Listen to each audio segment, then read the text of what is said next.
Welcome back to the program. Angola has passed controversial laws which will see a new regulatory body take control of all media in the country.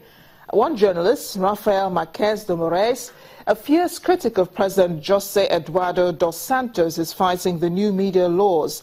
And this new set of laws not only regulates social media, but it also regulates the work of journalists.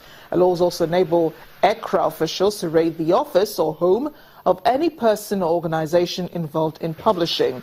Critics are saying that this new law and the body made to oversee it would control all media and will hardly affect the journalists and activists. Now, according to them, the ruling party, as the People's Movement for the Liberation of Angola's efforts, will not prove worth in the case of media people.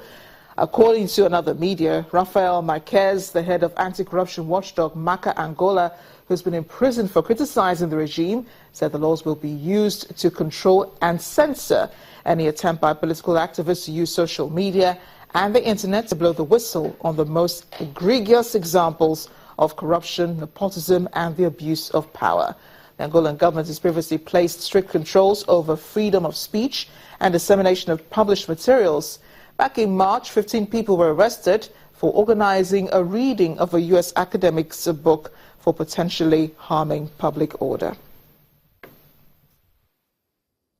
And in Burundi, a reporter has won an international award for courageous journalism. Elodge Willie Keneza and his colleagues had found creative ways to push back on repression using online technologies. The organizers of the Peter Mackler Award for Courageous and Ethical Journalism did say that Elodge is the public face of SOS Media Burundi, a collective of mostly anonymous journalists formed after the closure of radio stations during the May 2015 coup attempt against President Pierre Nkurunziza. Now, they used smartphones and mobile applications, Keneza and his colleagues, to work under difficult circumstances as the only source of news for their countrymen and those outside of Burundi during that period of time. Over in Libya, forces renewed their push to oust Islamic State militants from a former North African stronghold of Sirte on Sunday, saying they had seized the city's main mosque and a jail run by the militants' morality police. The forces, mainly brigades from the city of Misrata, say they're close to capturing Sirte after taking most of the city in a 3-month campaign and restricting militants to a shrinking residential area in the city's center. Since the beginning of this month, they've been supported by U.S. airstrikes. At least 9 brigade fighters were killed, 85 others wounded in Sunday's fighting. Fighters backed by heavy artillery and tanks advanced early in the day in Bufara neighborhood, seizing a building used by Islamic State's morality police as a prison. The United Nations plans to halve food rations for 200,000 refugees in Uganda, following an overwhelming influx of South Sudanese fleeing attacks, forced recruitment and hunger, as well as rape. Uganda hosts almost 310,000 South Sudanese, including more than 70,000 who arrived since fighting broke out on July 7th between troops loyal to President Salva Kiir and those backing former President Riek Machar, raising fears of a slide back into a civil war.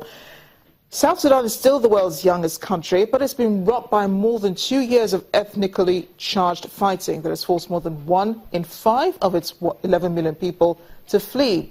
Some 1,000 South Sudanese refugees arrive each day in Uganda.